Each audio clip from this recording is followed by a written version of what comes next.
About 5 minutes, we're going to start. So no rush to your seats until 4 minutes. Thank you.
Perfectly timed the sunset tonight as part of our program.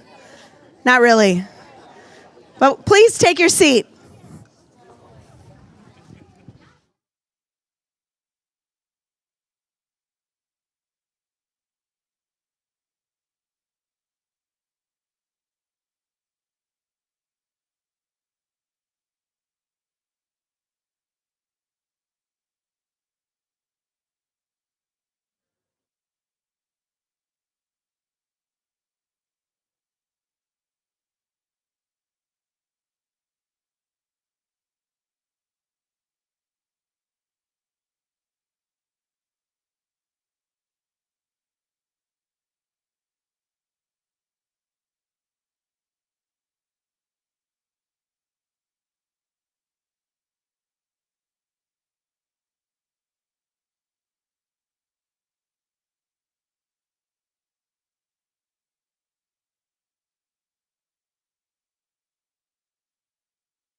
All right, everybody.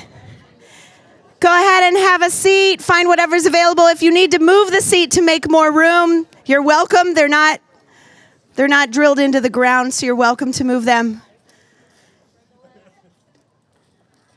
Thank you for being here tonight. I'd like to welcome everybody to the Hermosa Beach State of the City with Mayor Mike DeToy with the theme of Our Hermosa. And with that, your mayor. Thank you, Jesse. Welcome, everyone, to the 2022 State of the City. My name is Michael DeToy, as Jesse announced. I'm lucky enough to represent this beautiful city, its residents, business owners, and our visitors. Thank you for joining us this evening on this perfect fall night. Can't really beat it. Thank you, Jesse, for arranging the weather. We are joined by lots of local elected officials, city staff, commissioners, and neighbors. A special welcome to our dignitaries. We have Assembly Member Al Meritsucci and his staff member Aaron Forberger. I see Mayor Pro Tem Ray Jackson, Councilwoman Stacey Armato. I'm sure my other colleagues are coming a little bit later. We have lots of commissioners in the house, so let me go around the room. I think I saw Barbara Ellman, Jan Britton, Kathy Dunbabin. Who else? Anyways, thank you to all the commissioners out there. Did I see Rob? Is Rob here? Rob Seaman? And Bob Wolf. I saw him walking around as well. From the Hermosa Schools, we have a wonderful partnership. Yesterday, we attended the State of the Schools and ribbon cutting at the beautiful Hermosa View School. We have Dr. Johnson and Board President Maggie Bove-LaMonica. And then from the Hermosa Beach Chamber, we have the Board President Dave Davis. Saw him walking around. And also you met the CEO and President Jessica Accomando. And most importantly, we have so many local business owners here and board members to the chamber, so welcome. We also have Los Angeles County Chief Lifeguard Fernando Botier en route. Assistant Fire Chief Brian Bennett. A very special welcome to my family over here. We have my mom, Lynn, my wife, Megan, and then my oldest daughter, Tessa. Also joining us remotely is Senator Ben Allen, so welcome to Senator Allen. And everyone else who's joining us tonight and also online. I first want to thank our sponsors. We couldn't have done this without the Chamber, Hermosa Beach Chamber of Commerce, and Jessica Accomando for helping us put this event together tonight. We also want to thank Athens Services for sponsoring the reception that will take place immediately after at the Lighthouse Cafe, right over here on Pier Plaza, and also the Lighthouse for hosting the reception. Studio 637 over here to my left is producing this wonderful audio, so thank you for your services tonight. I also want to acknowledge Solange Comer. She owns two wonderful businesses in town, Cultured Slice and Cultured Slice Cheese Shop, or Sandwich Shop, and she provided the little snack tray that Ray Jackson's already into. As I said, thank you to the lifeguards. Chief Botier is here and allowing us to have this event here right at their lifeguard station. So Chief Oliver O'Connell was also instrumental for getting that handled for this event. And then a very, very special to, I know she doesn't want this, but Ann Yang sitting right here. We couldn't get this event or probably half the events in the city handled without Ann, so very special thanks to her. And in case you're wondering why we chose this location for the State of the City, it's because we've received help from our first guest, Assemblymember Al Meritsucci. I want to invite him to join us on the stage. Assemblymember Meritsucci represents the 66th Assembly District. He's a longtime South Bay resident, and he is joining us today because he very generously agreed to champion the city's request for state funding to repair the Hermosa Beach Pier. We want to personally thank him for securing $2.3 million of state funds to inspect, evaluate, and help fix our pier. Let's give a very warm welcome to Assemblymember Meritsucci. Thank you. You're going to need one of these.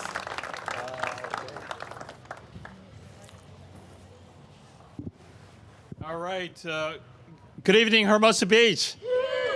It's great to see everyone here. Thank you very much, Mayor DeToy, for inviting me to join all of you. So, all of you all know how much I love Hermosa Beach. I think the first time that I came here for a press conference, I was here with Stacey Armato for our press conference to announce our campaign to keep Hermosa, Hermosa. And then, a couple years later, when I was elected to the State Assembly, I came back and I had a press conference here to announce my bill to make surfing California's official sport right here at Hermosa Beach Pier. So I'm sharing all that to emphasize what's obvious, should be obvious to all of us, how iconic this Hermosa Beach Pier is, not only for Hermosa Beach, but the entire South Bay and the state of California. And so, when I received the request from the mayor and the city council and your city manager, Suja Lowenthal, about how you needed state help to repair, this iconic South Bay landmark, I didn't hesitate. I said, we're there, let us know how much. And so I am here today to deliver this check. Don't try to cash it, Mayor DeToy, but a check from the state of California, $2.3 million to, again, repair this iconic South Bay landmark. So thank you. Thank you. You want to come up, Madam City Manager, real quick? And council members, please. Get in there. What's the best angle for the sun right now?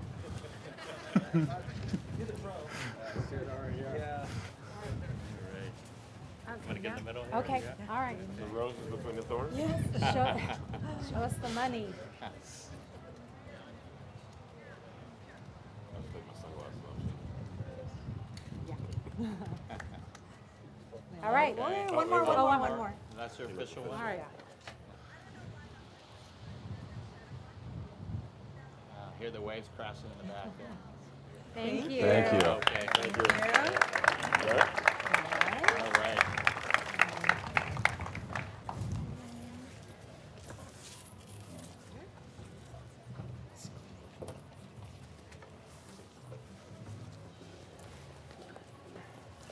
Thank you again, Assembly Member Merritt Suchi.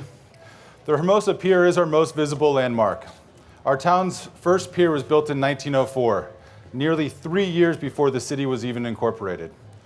Let's take a moment to consider the foresight of the people who built that first pier, and all the people who came after them, who repaired and replaced the pier over the past century.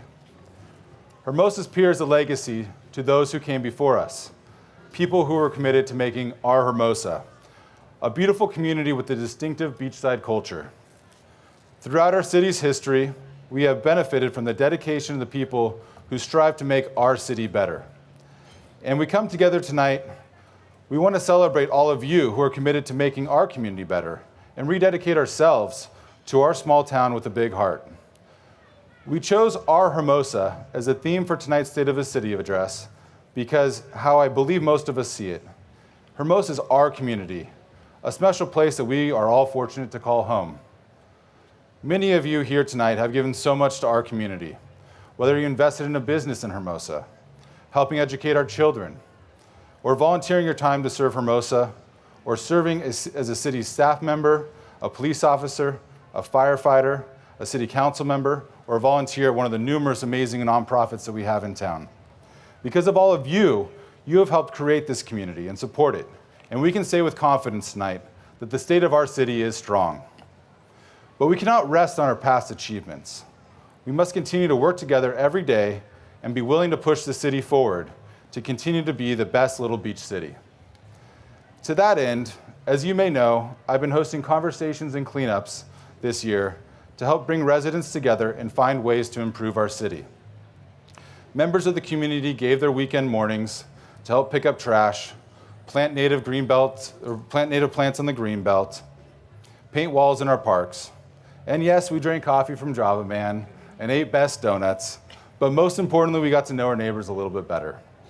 And in following that tradition, I'm going to take a seat here, and we're going to have some of our conversations with some of our city leaders, staff, and volunteers.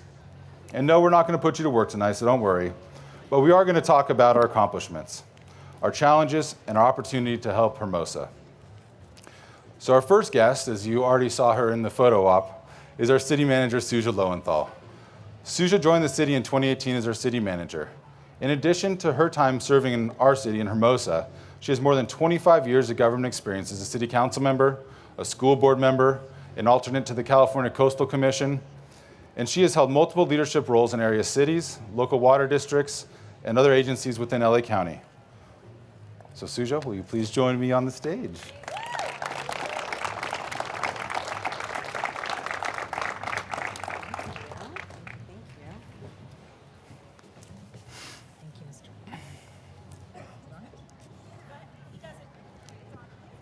It's on? Oh, hi. So, welcome, Suja. Thank you. Over the past year, the city has had several major accomplishments. Can you share 3 or 4 of those with the guests tonight? Absolutely. So we have an amazing city, residents that we serve, and an amazing city team. So if we were to just narrow it down to 3 or so accomplishments, I will start off with how we have been working to professionalize our city operations, and that includes revamping our recruitment and retention program. We know that it is really hard to hire talent out there, especially now, and so we've revamped this effort to include members of various departments, especially from the city manager's office. We have had the opportunity to hire some amazingly talented individuals into the city as a result of revamping our efforts. And we've also had the opportunity to promote some of our finest public servants here in the city. And so that is one way that we've professionalized the city. Another way is through digital operations. We have embraced digital processes in order to serve our residents best.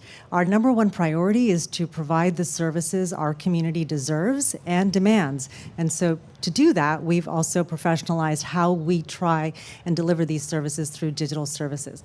The other thing is something that's near and dear to all of us, and that is how do we address homelessness? How do we help our unhoused residents here in the city?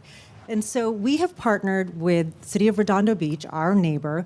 We have partnered with the South Bay Council of Governments to participate in the Housing Initiative Court. You may have seen this near the Kelly Courts or at the Kelly Courts, very close to City Hall.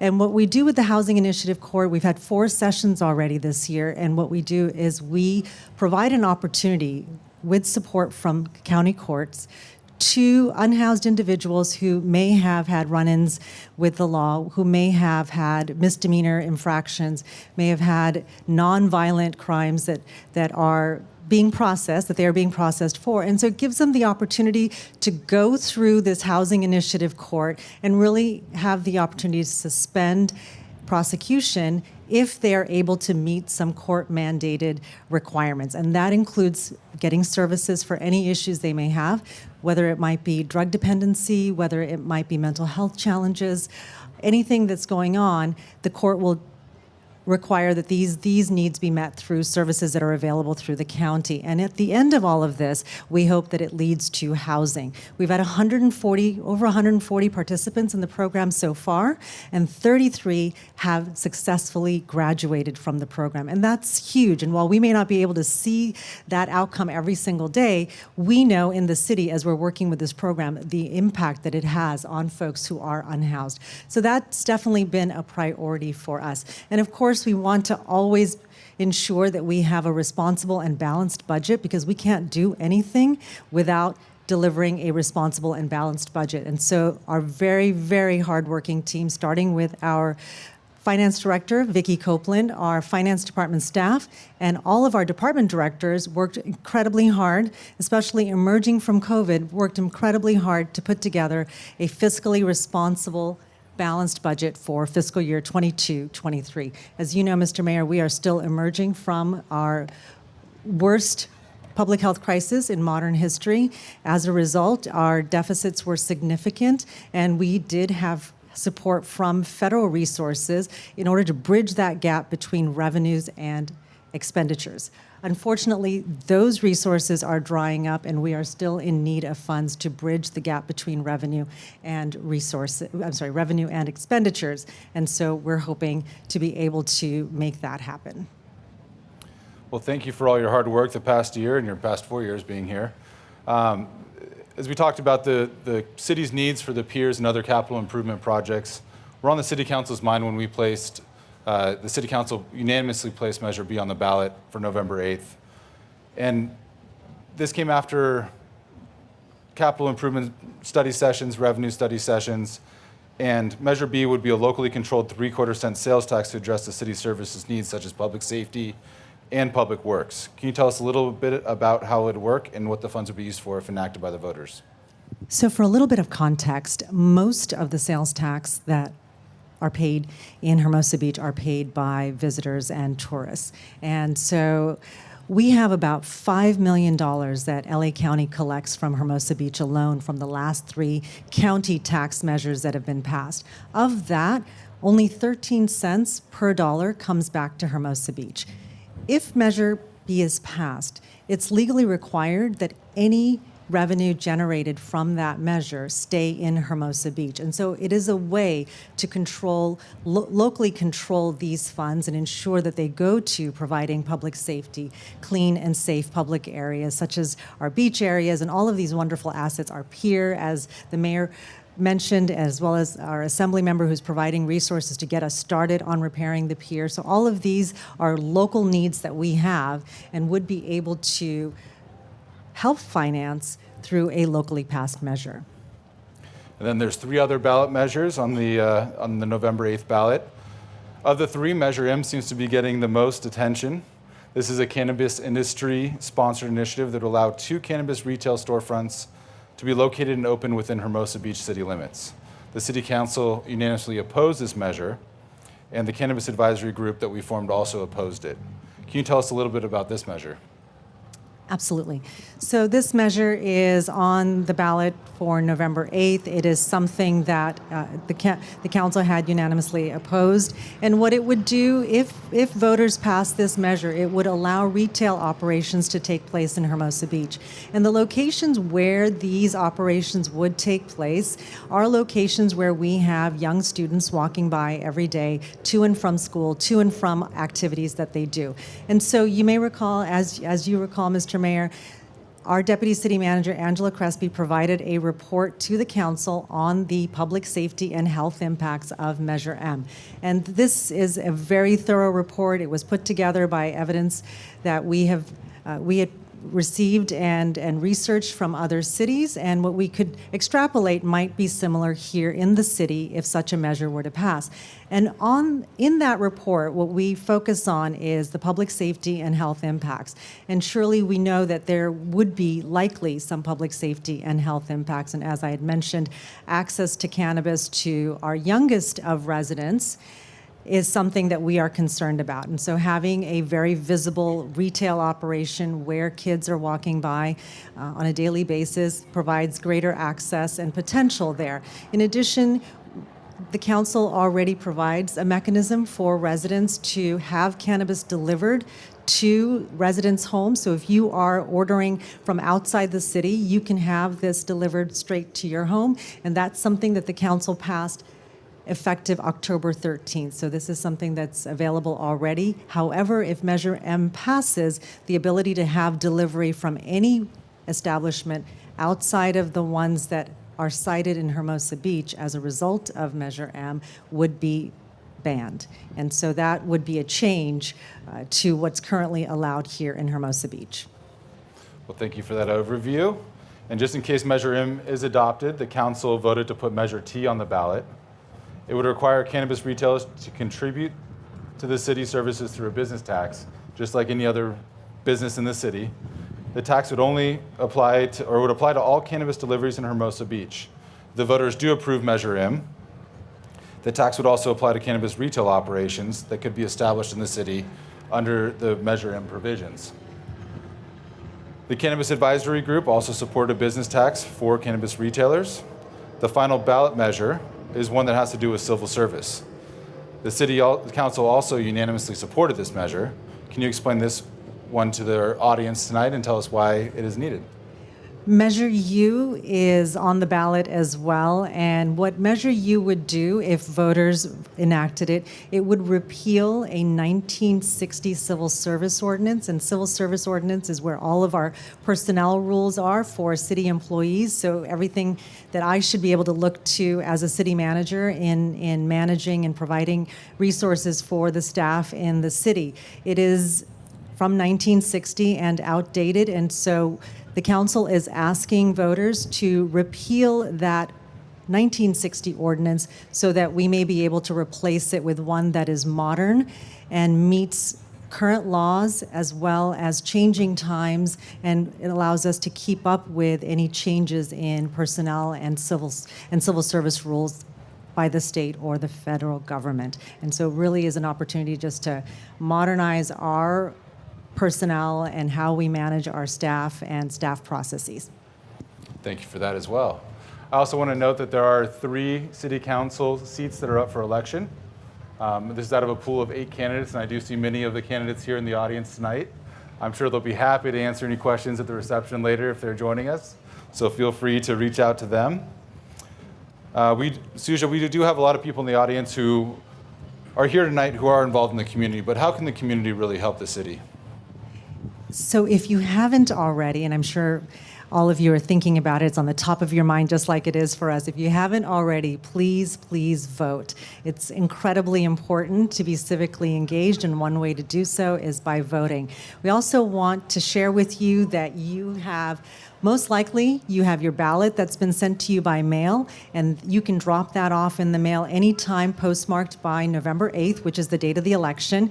You also have an opportunity to vote in person, so if you feel very nostalgic about voting in person, we have that opportunity here as well in Hermosa. You can go to our own Kiwanis Club at 2515 Valley Drive, and that is our Hermosa Beach Kiwanis Club, and you can vote in person there. You can drop off your ballot if you don't feel like dropping it off in a mailbox. You can drop it off in an actual elections box in front of our Hermosa Beach Library. So there are lots of different ways of casting your ballot and really making your voice heard. But I also want to share that our very amazing city clerk has created a wonderful elections page on the city website. It's really exciting and riveting. You can tell that we're all thinking about this.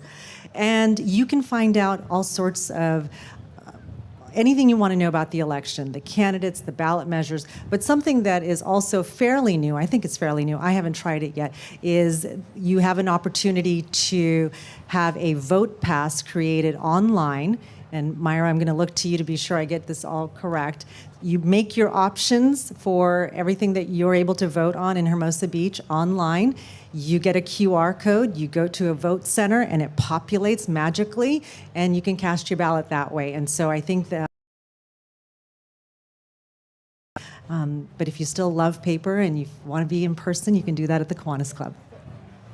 Well, thank you very much for a little bit of overview of the city operations, and we look forward to continued successes. Thanks, Mr. Mayor.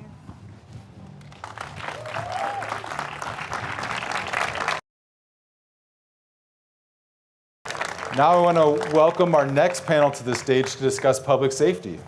Would our next 2 participants come to the stage, and I'll tell you a little bit about them. The participants are Police Chief Paul LeBaron and Los Angeles County Fire Department Assistant Chief Brian Bennett, who lead the Hermosa. April 2020, nothing's happened since then. It was a very smooth start for him. So we're excited to have his strong leadership for the department and the city. And then Chief Bennett has been with Los Angeles County Fire Department, I don't believe it, but he says 32 years. And he rose through the ranks to become Assistant Chief, which is responsible for Station 100. So thank you both for joining us tonight. Thanks for having us. Thank you very much. Absolutely. Chief LeBaron, we're going to start with you. Can you please provide us on the significant progress you made in the department this past year, specifically recruitment and hiring of our new officers and staff, and how's that going? Thank you. It's such an important part of what we're doing to make progress in the police department. We can't keep the city safe if we don't have people out there, and our staff has done an incredible job. The city manager already talked about the fact this is a citywide team effort, but within the police department we have some incredible people that are heading up our recruitment and hiring. In the last 4 months, we have hired 15 new people, and that covers not just police officers, but our administrative staff, our community services officers, as well as our police services officers. We have six officers that are just about ready to get off of probation. They've been working patrol. In the last month, we've hired 3 new officers. 2 of them were lateral police officers from another agency, and 1 that just graduated the academy, and we have 2 more going into the academy in middle of November. We've hired 4 new police services officers, and as well 4 new community services officers who are all out on the street working right now. Great work. And now, Chief Bennett, we also know that there's some changes at the Los Angeles County Fire Department. Can you provide us an update on what's happening and then how that is, if that's affecting our staffing at Station 100 at all? Absolutely. So again, thanks for having me here today. Challenges, changes. Starting with the changes, happened at the top. Our Fire Chief, Darrell Osby, 40 years of service, over 11 with our department as the chief, and he retired a few months ago. So best wishes to him. And we now have interim Fire Chief Anthony Maroney. Fantastic, well supported by the men and women out in the field, and he's doing a wonderful job. And we look forward to what the future has with him. We're not sure if he's going to be our permanent fire chief, but he's in there for now, and he's digging his heels in and doing a great job. And he's got then the challenges. You know, we had the COVID times, just like Chief LeBaron and the city experienced the tough times of COVID. And with that, we had a hiring freeze. We had up to 30% of our workforce that was off with COVID, and we were proud to say that we never had a lapse in service. So we worked those that were remaining in the department a little bit harder, but fortunately now we are back to hiring. We're doing about 250 firefighters a year, getting them through, and so we're slowly kind of getting back to, if there is such a thing, back to normal staffing. So. And then a little bit about your Fire Station 100. Fire Station 100 is staffed daily with 5 firefighters. We have a captain, an engineer, and 3 paramedics. And you know, most of the days we have more than 3 because our engineers and our captains who are assigned there also have kept their paramedic cert. So Hermosa Beach is well covered. They're well taken care of, especially in the paramedic services. So when I look at our folks in the back there from Station 100, and you look at the roster, I'm proud to say that many of our firefighters, of the 15 that are there, are residents of South Bay. They were either here as kids, have their families here, and so we know they're really attentive to their hometown of Hermosa, and they love it here. And it's become one of our most senior stations, and I don't mean that because they're all old. I mean, they are old, but we consider them seasoned. And most of them have been out and about, and you know, when you look at the years of service combined at Station 100, it's nearly 100 years per shift. So you can do the math. Everybody's got over 20 years. So I'm proud of them. I'm proud of what they do, and I know they're honored to serve you guys here in Hermosa. Well, thank you for the update, and thank you, Engine 100, for joining us in the back. Back to Chief LeBaron. We've seen too many tragic mass shootings in this country. And I was hoping you could share with us how Hermosa Beach Police Department is working to protect our community and our children. Yes, thank you. This is one of the things that keeps me up at night. I worry about this because we know, unfortunately, that nobody is outside of the potential reach of this. In our police department, although we're small, we have force multipliers within our county, our state, our region, even federally, and we've been able to access those. We've established an intelligence unit in our police department that works out of our detective bureau, and they are in contact constantly with our local, state, and federal partners. And so if information happens on any level, we will immediately be notified of it, and along with that, the impacts it might have to us here in the South Bay, and specifically in Hermosa Beach, so that we can take action. We saw that most recently on the 4th of July when there was a tragic shooting in the Midwest. We knew about it immediately and how it might impact us, and we were able to put countermeasures in place to protect our crowds as they started to form on that day. Aside from that, we understand the vulnerabilities that come from crowded spaces, and in particular our schools and school district. We are working very closely with Dr. Johnson and his staff. All of our officers that work specifically during the daytime meet with, as recently as this week, the school principals and walk through the schools with them to understand where the access points are if they had to respond in an emergency, so they know where to go and what the access is that they need to take.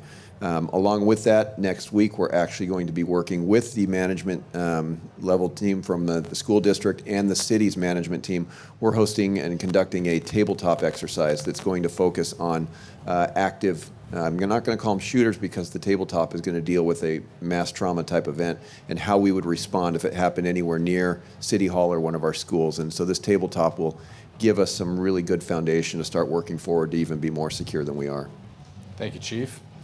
And then for myself, I currently am a firefighter, and I know that the agency I work for has its own police department. How does it work with Los Angeles County Fire contracting with the city and having the working relationship? What is the county fire doing? Yeah, so we also, we'll call it active shooter, and just when I think about that word, it's a very sensitive word. It brings a lot of emotions, but it's not one that we can put behind us. LA County Fire Department, we work with the county sheriff, who has been a lead, but we also work with other cities and contract cities with their local law enforcement.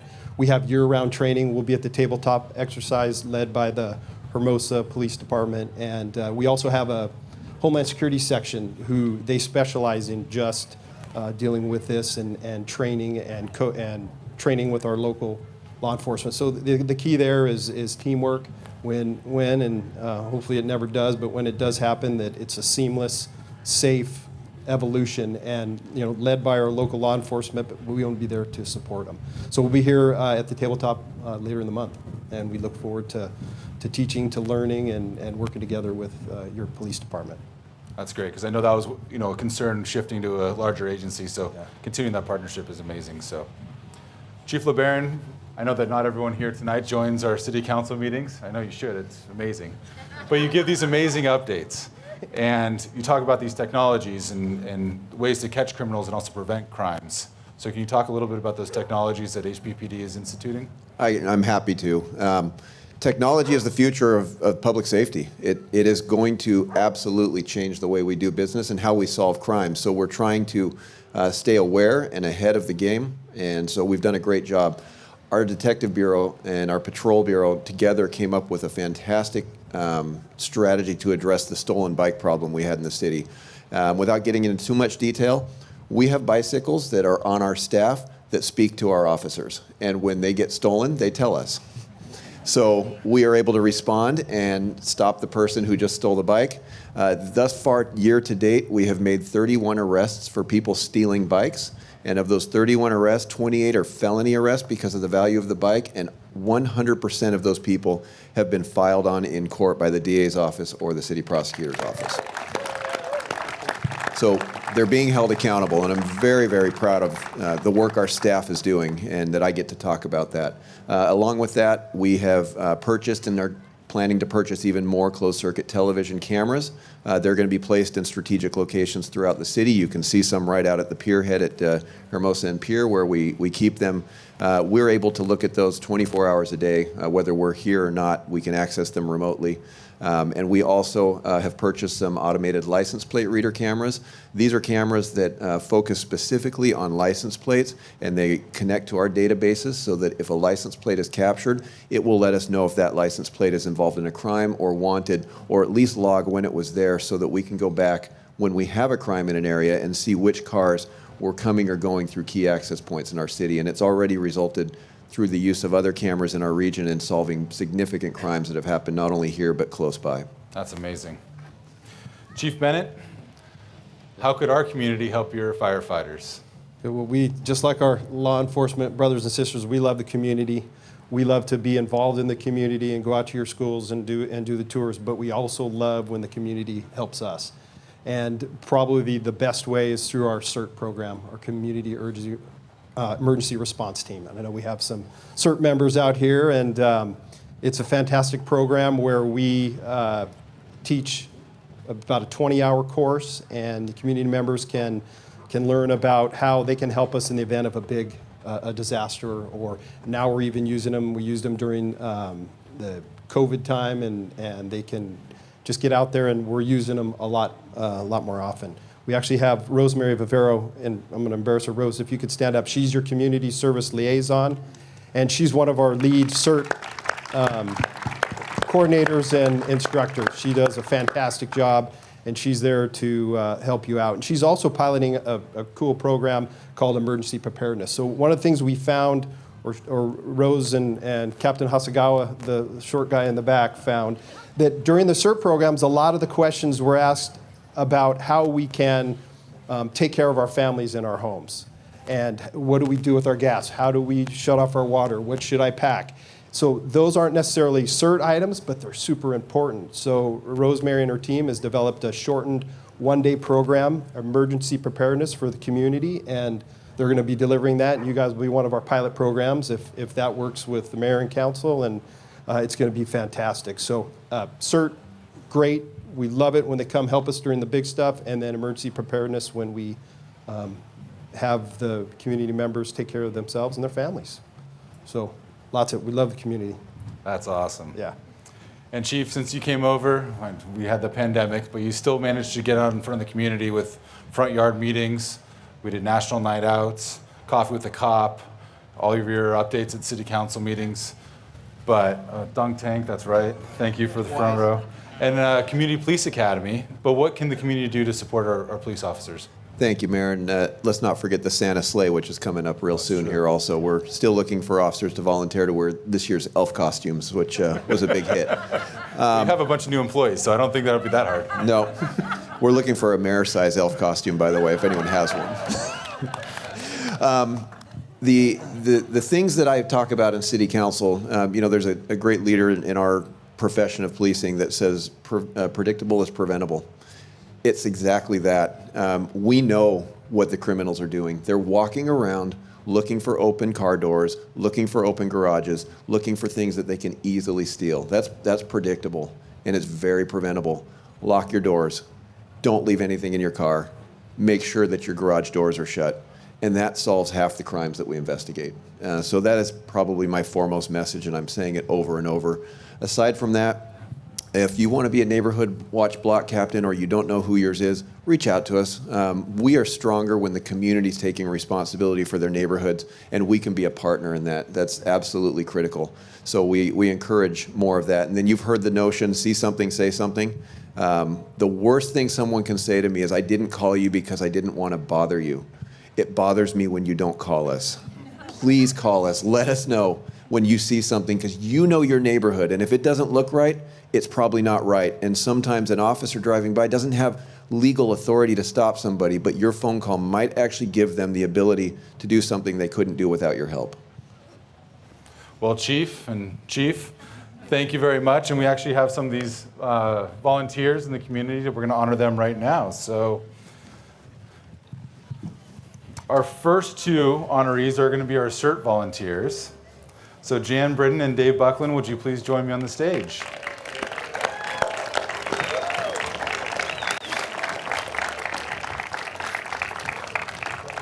So we're honoring Jan and Dave for not only being great volunteers for the city. I don't know if you've ever met Jan before, but if you haven't, then Jan is a former school administrator, dedicated community leader. She actually helped get CERT started in Hermosa Beach. She has served in numerous capacities: Public Works Commissioner, Historical Society, Kiwanis Club, Women's Club, Garden Club, you name it, Jan's probably started or been a part of it. Dave Buckland is also a wonderful volunteer in our community.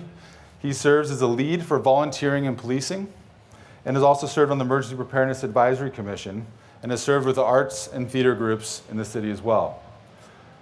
They're both amazing volunteers, but what sets them apart tonight is they spent their Memorial Day weekend opening up an emergency cooling center in our city hall.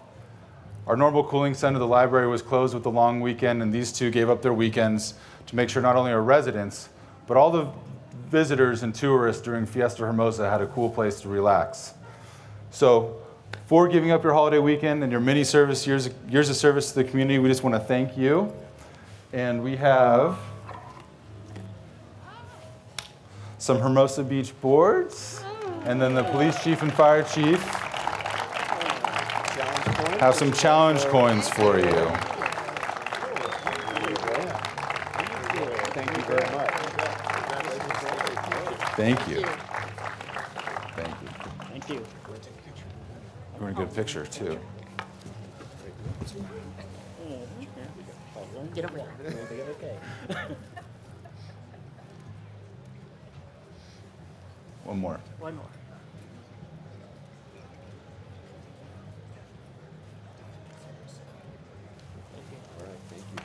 Just move it sideways.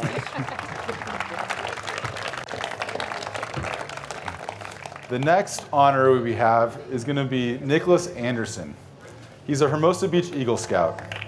Nicholas, could you join us on the stage this evening? Nicholas is a member of Troop 713, and we are honoring him for his Eagle Service project. He worked closely with Acting Captain Phillips. I want to give a little shout out over there to Captain Phillips. And he raised the funds and did all the work to install a flag retirement box outside of Fire Station 100. A flag retirement box is a place to properly dispose of the American flag. Troops, either Nicholas or a member of Troop 713, will retrieve the flag and then retire it in a proper, respectful flag retirement ceremony. So for your work, Nicholas, we just wanted to bring you up on stage, embarrass you in front of your parents, and also honor you with a little mini surfboard and some challenge coins from the chief.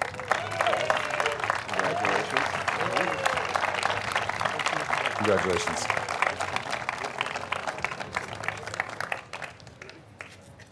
Good dad first.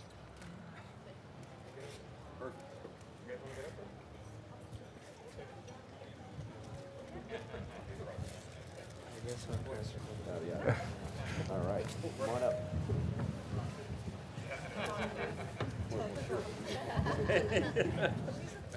Thanks. Oh, yeah. Ready? 1, 2. Okay. Thank you. Thank you very much. Thank you guys so much. Congrats, Nicholas.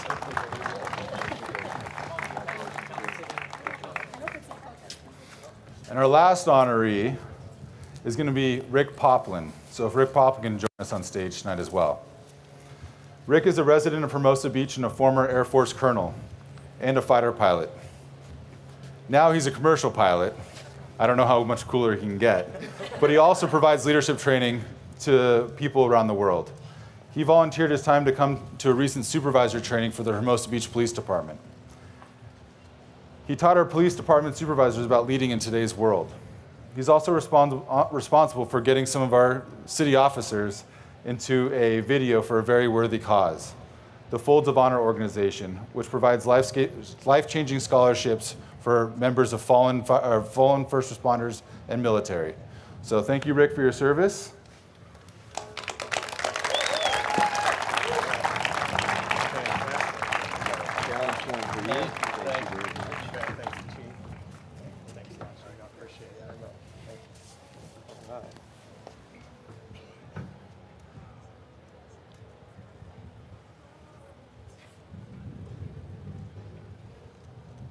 All right. Thank you, Mayor. Appreciate Thank you. it very much. Thank you, Chief. Thank you, Chief.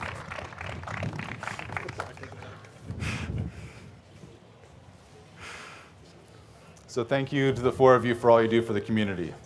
Next up, we have a panel to discuss the community development and public works. And I feel sorry because the sun's already set, so people are going to be paying attention. Important city activities that help us determine so much what makes it our Hermosa. And then as they're coming up here, I'll tell you that we have Christine Moffitt. Christine is a general manager of Zane's. Zane's has been a mainstay of our downtown for more than 20 years, initially starting as Little Italy Kitchen and then rebranding as Zane's. Yes. So welcome. Yes. We have Joe San Clemente. He's the director of our Public Works Department, and he joined the city last year, responsible for all the capital improvement projects that we discussed and making sure that our streets are looking great. So he's a very important man for the city. And then last we have Jeannie Nodden, who's our community development director, and she joined the team in June. She oversees the city planning, building and safety, and our code enforcement needs. Also responsible for implementing our general plan, Plan Hermosa, and is working with the zoning ordinance update to make sure that our city's land use and development goals are met. So thank you for joining us. Got chilly. So we're going to start with you, Christine. Please tell us a little bit about Zane's history in Hermosa and what Hermosa means to your business. Oh, we're really excited to be celebrating 25 years here in the city, the greatest little beach city in the world. We thank it to all of our regulars and locals. It's so exciting to meet so many people that have been going to Italy's Little Kitchen and Zane's. We did a rebranding about 15 years ago. It switched over to Zane's. We added some steak and seafood options, modern cuisine, and it seemed to fit the community. So we're really excited about that. One thing is that Hermosa really showed up for us during the pandemic. So we thank you all for that, and it's been going really strong ever since. So since you mentioned, I know the pandemic was so hard on all of our small business community. How did Zane's manage to make it through the pandemic and through that hard time as a business? Well, during the shutdown, we took the time to remodel. If any of you have been in since, it's completely modern now. We kind of brought the outside in. We brought out the outside of Hermosa, the beach community in. And then also our to-goes. We did so much in to-goes. We have that comfort food. So if you were scared about what was going on, you came down to get our bread or rigatoni, chicken piccata we're known for. And yeah, we actually did pretty well. Good, that's great to hear. Yeah. And then for any of us that walked around our downtown, we noticed one of the most visible changes were the dining decks. I know Zane's put in a dining deck, and how did that help with your business coming out of the pandemic? It was great to keep families safe and give them another alternative, and also dining al fresco in the city with the best weather. Like, why not? It's been such a blessing to have everyone vote for us every, I think, 6 months now, and it's really been a big game changer, especially since a lot of our tables had to be spaced out so much, and Zane's is so small. It really helped us stay alive. Awesome. And mentioning the dining decks, Jeannie, if that's something that the city council decides to make permanent, our outdoor dining decks and our entertainment, what kind of steps would the city have to take to make those permanent? Sure. So during the height of the pandemic, we were able to take advantage of emergency measures to create those expanded outdoor dining decks and allow outdoor entertainment, which really helped assist businesses through the pandemic. And now, of course, we need to look at going through the regular processes. And so that includes doing analysis pursuant to California Environmental Quality Act, or CEQA, as most people know it. And the City Council will have to take that analysis into consideration when determining whether or not to make the program a permanent program. Additionally, we did also have some lane reconfiguration on Hermosa Avenue and Piera Avenue to ensure the safety of all of the people that were utilizing those outdoor dining decks. So that analysis will also go into the City Council's determination. If the City Council were to approve the permanent program, it would also have to go to the Coastal Commission, because of course the downtown is in the coastal zone and the Coastal Commission does have jurisdiction over development. Thank you for that explanation. So in July, the City Council adopted the economic development strategies that have been developed from business inputs, residents, and other stakeholders over 2 years of meetings.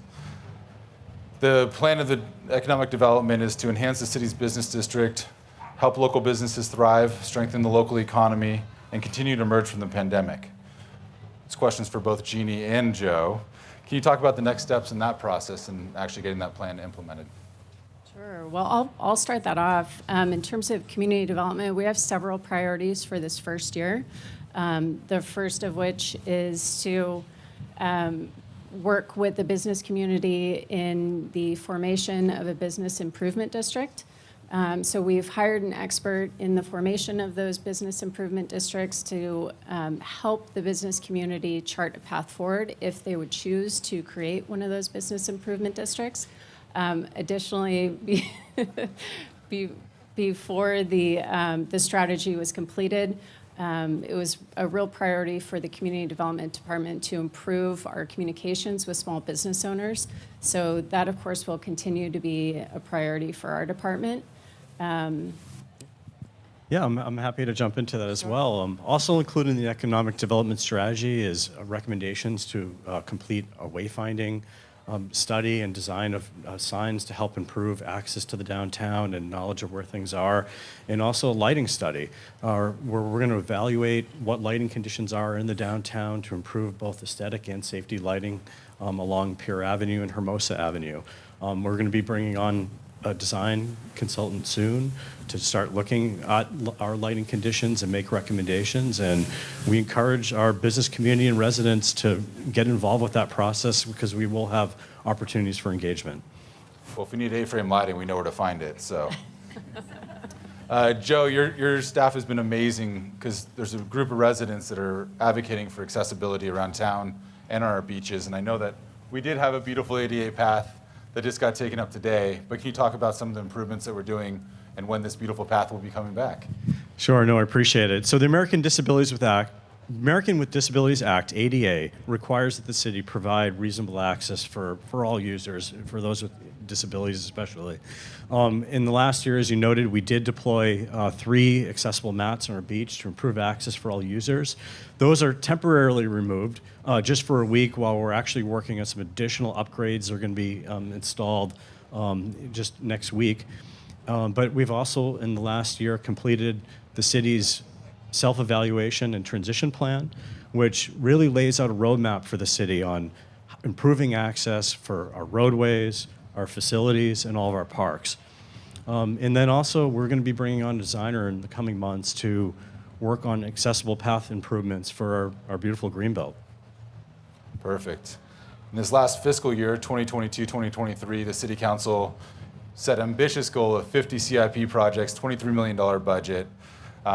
We just got that beautiful big check from the Assembly member tonight, speaking specifically about the pier repairs. Can you talk about the next steps for a CIP like the pier? Thank you, Mayor. Yes, and we're very excited and really grateful to receive that funding tonight, which is well needed for the really important structural and electrical repairs for that pier. We've been actively working on finalizing the design, racing to get all the permits that we need from the state, from the Coastal Commission, the Army Corps of Engineers, State Water Board. We're getting very close to going out to bid, hopefully by next month, because those repairs are urgent and needed. The funding is also going to allow us to be able to conduct a more detailed structural evaluation concurrent with the repairs to see if there's any other necessary improvements that have to happen while we have a contractor on board to do that, and really start thinking about what is next for the pier. It's in a marine environment. It takes a lot of wear and tear, and over time, we're going to really have to think about what do we do long term? Do we keep fixing it? Do we really look at a long-term replacement plan? Well, thank you for that. I'm going to switch up and go to Jeannie. What can the community do to support your department? Well, the decisions we make really shape the way the city looks and feels, and we need the community's input. Right now, we're updating the zoning code, which most people find pretty boring, but I find very exciting. We have a special meeting next Wednesday with the Planning Commission, and we really need the public's input.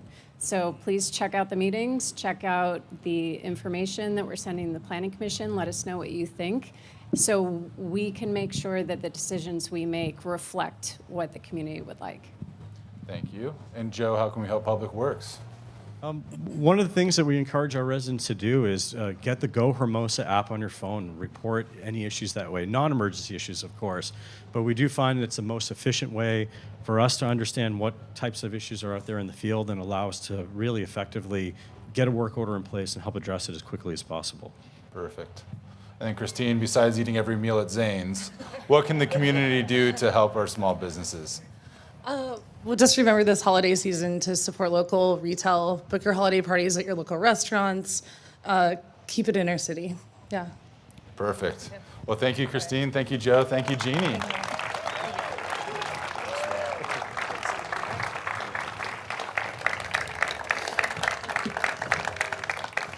So beautification is an important part of our economic development strategy because we want to encourage improvements in our public and private spaces to make Hermosa a more popular destination for people to visit, dine, shop, and play. To celebrate and encourage these improvements, the Economic Development Strategy approved earlier this year calls for a new award, the Mayor's Beautification Award.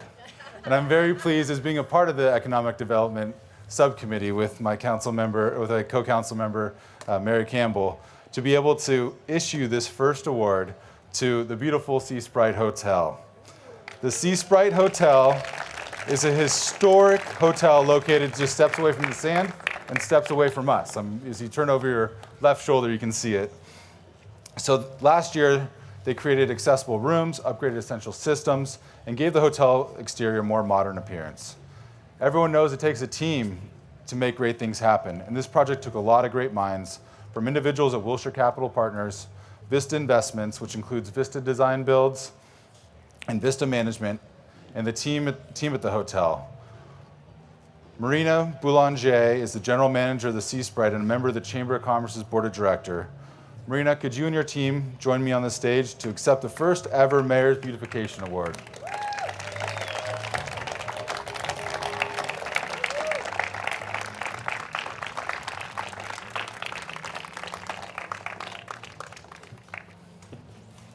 Absolutely.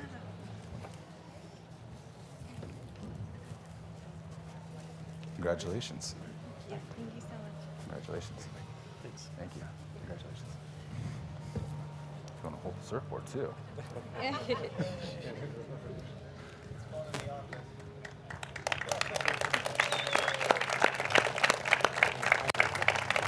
Congratulations.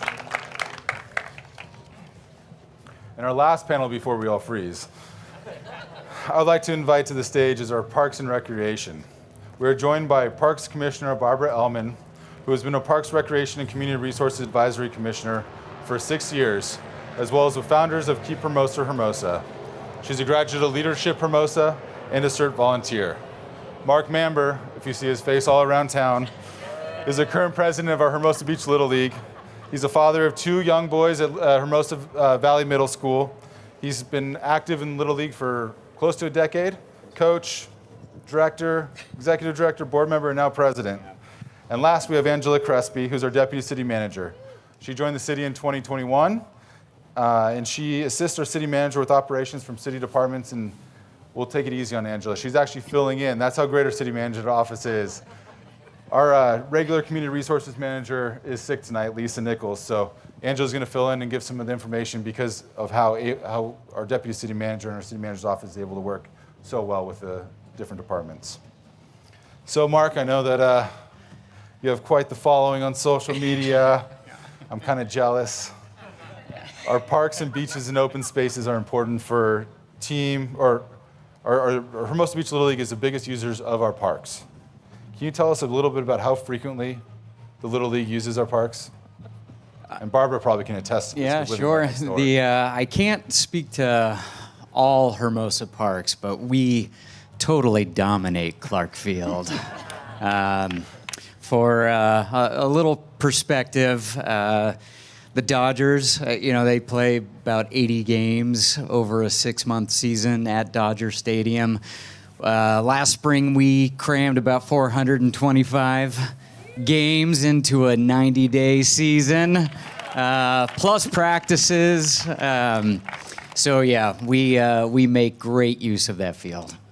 So our parks, open spaces, the beautiful beach behind us, so important and sports in the community are so important for our youth. Can you talk about why sports are so important for our kids? Yeah,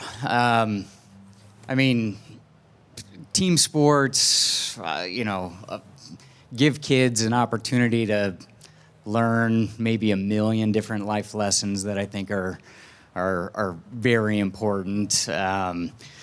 Depending on others, working with others to toward a common goal, the thrill of making a stellar play and winning a game. How bad it sucks to be the last out and strike out at the plate and make an error and contribute to the loss of a team, but it's important to learn how to lose. We don't always get what we want, but the sun's going to rise the next day, and I think that's one of the things that team sports I think provides youth. And then that's any team sport, but through the lens of Little League, I think Little League is especially cool because everybody gets to play, right? Anybody that wants to play gets to touch the ball. And whereas some other sports like football, basketball, even soccer, some kids are bigger, stronger, faster than others, and they can dominate the field. Whereas in baseball, everybody gets to bat and everybody gets a chance to touch the ball. And specifically in Hermosa, we've got language written into our bylaws that require we don't keep standings throughout the regular season. We do that to encourage coaches to play kids at every single position, really spread them around the field and develop well-rounded players. Awesome. Yeah. Awesome. And Barbara, what got you interested in serving on the Parks and Recreation Commission? Well, this isn't the least bit intimidating over here. It's a little more action than we get in the Parks and Rec department. When you move to Hermosa Beach, to have a yard is a very unusual thing. A front yard, a backyard, any space. So my husband and I were very lucky. We've lived near Valley Park. We've lived near Fort Lots of Fun. And now, 20 years ago, we moved near South Park. And that was where our kids spent most of their time. They learned to ride their bikes, skateboard, roller skate. And so that, and also a very important group, the South Park moms, took 10 years for them to fix that park up, but they stuck with it, and that was extraordinarily impressive to me. So I figured if they could stick with that, I could try and help. So that's where my time went. Awesome. Well, thanks for all that you've done. Mark, back to you. I know Little League certainly has a spot of history and tradition in Hermosa Beach, especially with our opening day parade. Can you tell us just how special Clark Field is to the kids and to the community? Yeah, I mean, Clark Field is everything. It's been hosting baseball games since 1937. That's 25 years longer than Dodger Stadium. The Little League was established in 1951, so that means that, for nearly 75 years, every kid that's come through Hermosa, ages 5 to 15, almost every single game, that's been played has been played at Clark Field. So it is a very, very special place. You can feel it when you're there. Community, family, the environment. Clark Field in the springtime, I would say is literally the heartbeat of Hermosa Beach. Clark Field magic. And then to Madam Deputy City Manager, it's been great having the return of events to Hermosa after the pandemic. I know the Department of Community Resources has been really busy managing those events. Can you tell us a little bit about that process? Sure, absolutely. I'd love to talk about our very busy community resources team. So far in 2022, this calendar year, they have received 61 requests for special events, and that's resulted in approximately 130 days of events in the community. When they get those requests, they work with our city special events team that includes a representative from all of our city departments. And together they look at those events and work with the event producers to make sure that it's safe and it meets all of our policies and requirements. And then in addition to the community events, the community resources team also works really closely with our Chamber of Commerce on their events, like Fiesta Hermosa and Hermosa for the holidays. And then we all know that they actually produce and staff their own events as well. So they do Surfers Walk of Fame, they do our veterans event, they do the community movie nights, which they did recently with the Carrie event that everybody loves so much. So they're really, really busy, and sure, they're happy to be back. And besides events, we're also working on the Parks Master Plan, which is no small task. It's setting the roadmap for park operations and what facilities are going to look like for the next couple decades. So can you tell us a little bit about that program and that plan and what the next steps are going to be? Right, thank you, Mayor. As you mentioned, the Parks Master Plan is really going to guide the way that we develop, maintain both our facilities, our parks, open spaces, as well as our programs over the next 5, 10, 20 years. So it's a really important document. We're going to have lots of public input in that process as well, and making sure that it matches also our Plan Hermosa, our general plan. So it's a very, very important document. It's an exciting time to be able to contribute to developing that document. Right now, we already have a great project manager on board, And the staff has recently completed a request for proposals process to select someone to actually help us with development of the plan. So in November, you'll see the team come forward to City Council for award of that contract. And then that will keep them on timeline. They're sticking to a very tight timeline. They want to get this started, and they'll be looking to get started in this process in 2023. Wonderful, thank you for that. And now back to Barbara. As a commissioner, you're going to have your fingerprints lasting over this document for the next many, many years. So can you tell us your thoughts about the process? And I'm going to also throw in the last question, how the community can get involved with the process as well. I get the last question. Yeah, last two. Excellent. The subcommittee is excited to get started. We've got a big challenge, as Angela said, and we're going to work as quickly as possible, but it is extraordinarily important that we reach out to the residents, the people that use the parks and the open spaces. We have to get creative. We know we're quite compacted, and we will be looking for help, trying to find every crack and crevice so that Mr. Maper here can maybe give our grass area a little bit of break. But no, we will be, the subcommittee will be reaching out. We'll have surveys, we'll have focus groups.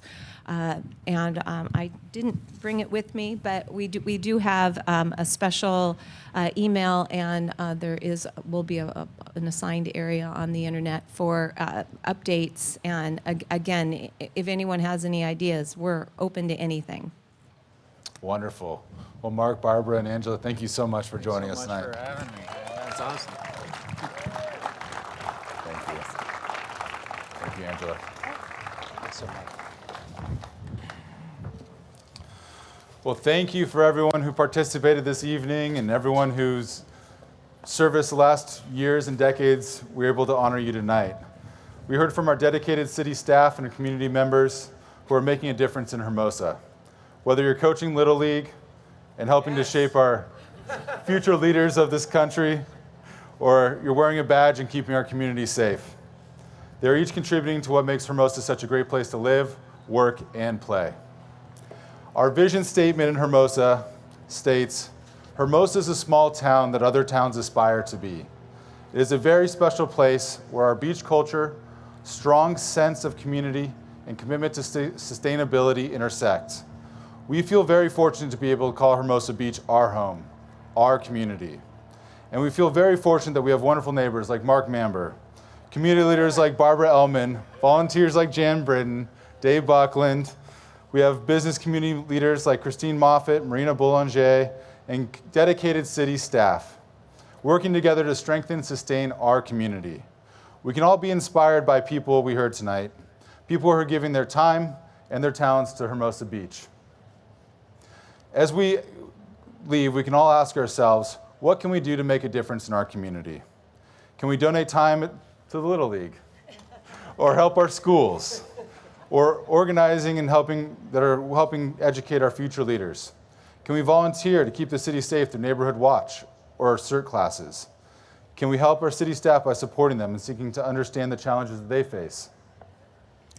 Can we be sure to lend a voice to our city's future by educating ourselves about the candidates, again, who are here tonight, and the issues facing us, and then remembering to vote by November 8th. The future of our Hermosa is in our hands. Please think about how you can help join us in building a better future for our children and our generations to come. Thank you to our panelists, our honorees, our city staff, and to all of you who joined us tonight. By working together, we can make the best little beach city, our Hermosa Beach, even better. And before we play the music, and I'll let Jessie up here, there's two special ladies that made this happen. This is the first State of the City that's been outside. Bunch of logistical challenges. So I want to bring Jessie up here. I want to bring Ann Yang up here. And I went and bought a little present beforehand.